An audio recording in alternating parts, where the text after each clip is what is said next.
Welcome to the Binge on Self-Love podcast, where we explore what happens when you stop waiting and start living, even though you're scared as hell. I'm your host Anna, and there's absolutely nothing special about me, except that I've decided that I'm done procrastinating, I'm done binge eating, and I'm done hating myself, and I'm ready to start living my life right now.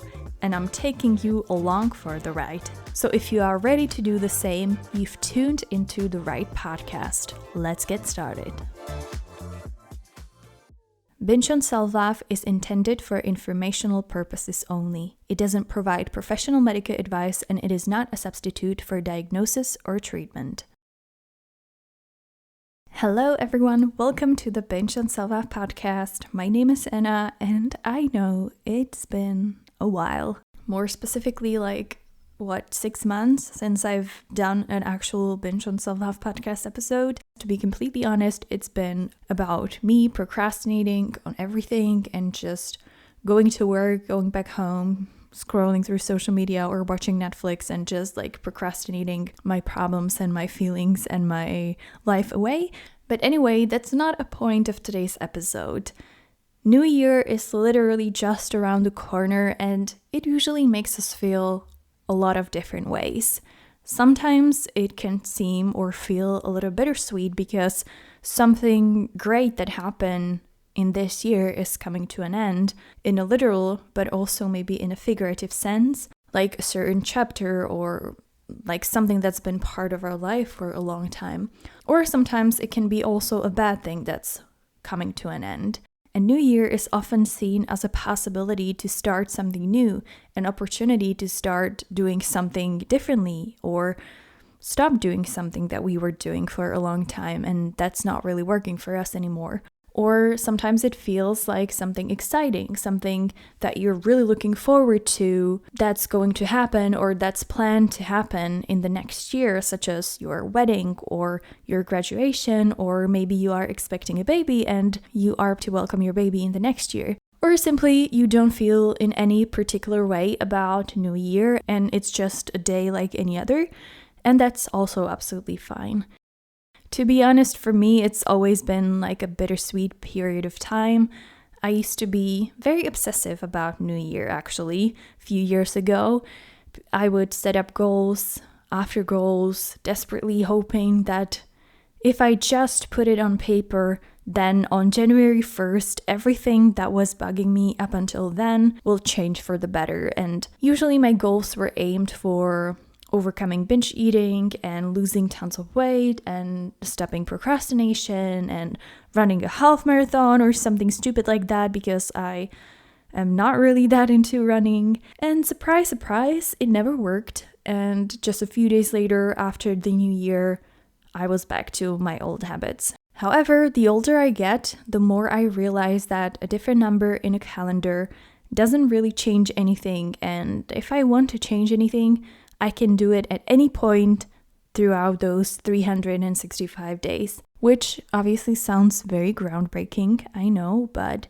let's be honest, sometimes we need to hear those things multiple times before we finally understand them. So either way, regardless of how you feel about the year coming to an end, it's a great opportunity to reflect on how you're feeling, what you've been up to in the past couple of months, and what worked for you, what didn't work, what you want to do differently, and what you want to do more of or less of in the next year.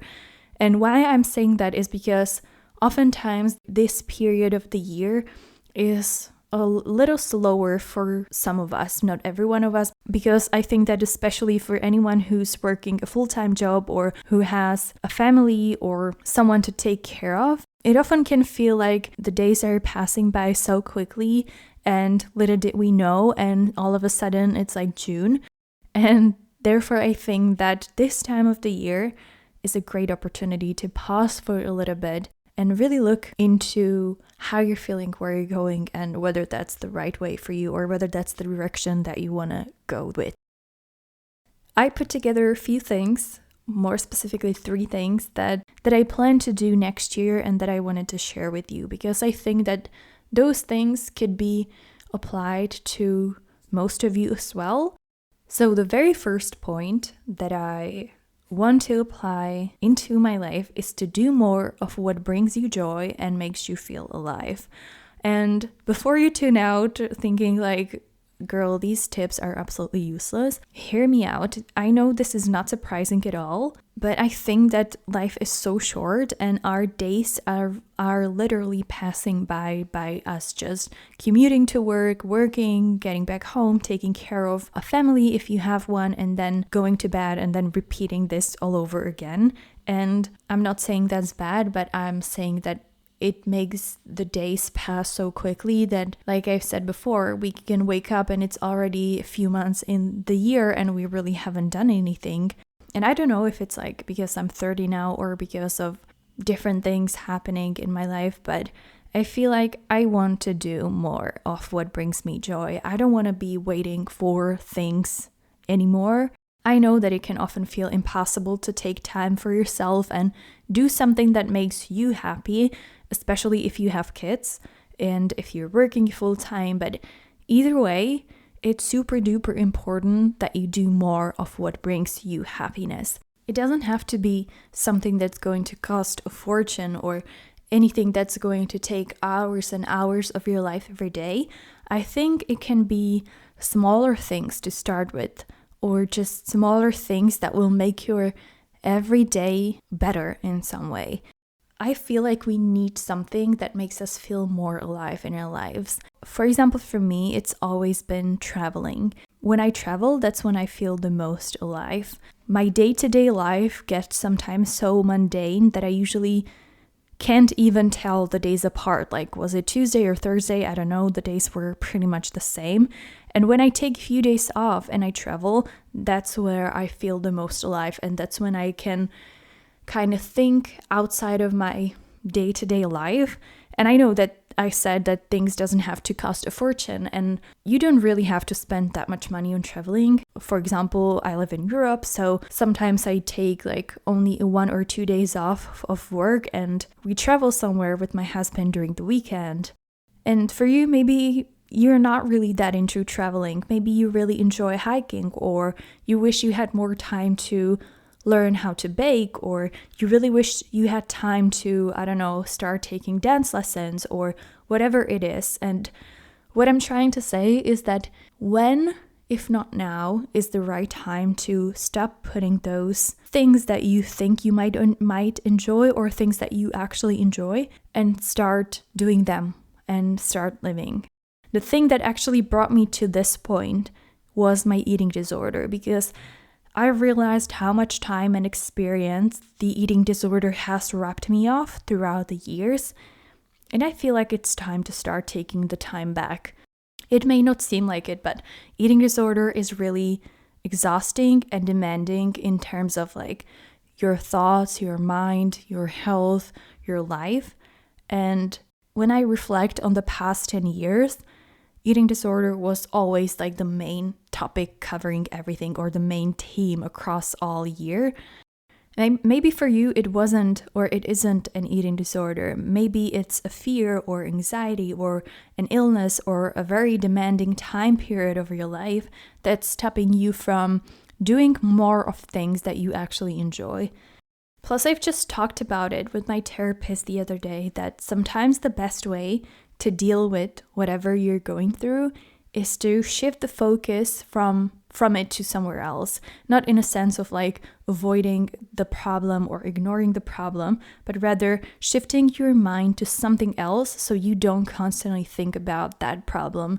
In my case, my mind is constantly occupied by thoughts around food, like what food do I want to eat? What food I shouldn't eat, what food I wish I could eat all the time, what food do I want to binge on, what food I did binge on. So what I've tried to do now is to occupy my brain with something else, something that will take my mind off the food, but something that will also bring me some joy or something.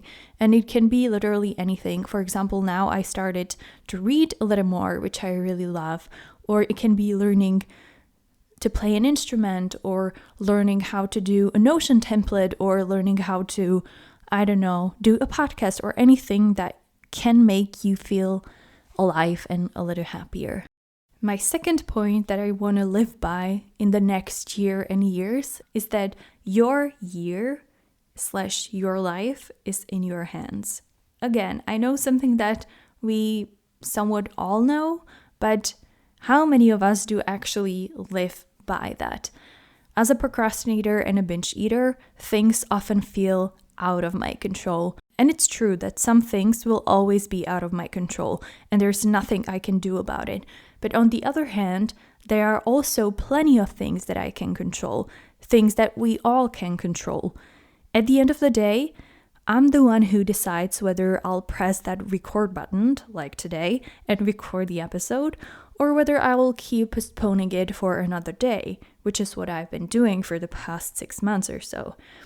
I'm the one who decides whether I'll have pizza for dinner again, or whether I'll put the effort into making my dinner a bit more nutritious. There's nothing wrong with pizza. I want to highlight that. I love pizza and I eat it very often. But it's probably not the best idea to eat it for lunch and dinner 3 days in a row, which is what I've done, and which is where this example came from. Or another example can be that even though you feel like you are trapped in the work that's been making you feel more and more miserable every week, at the end of the day, it's up to you to decide whether you want to make a change or whether you want to keep feeling this miserable every day. And the same applies to relationships, friendships, career paths, and so many other things.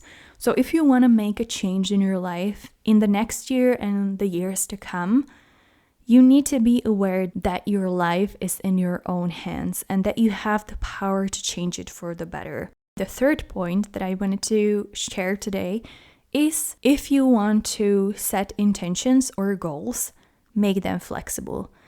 I've learned this one over the years by making the same stupid mistake over and over and over again each year.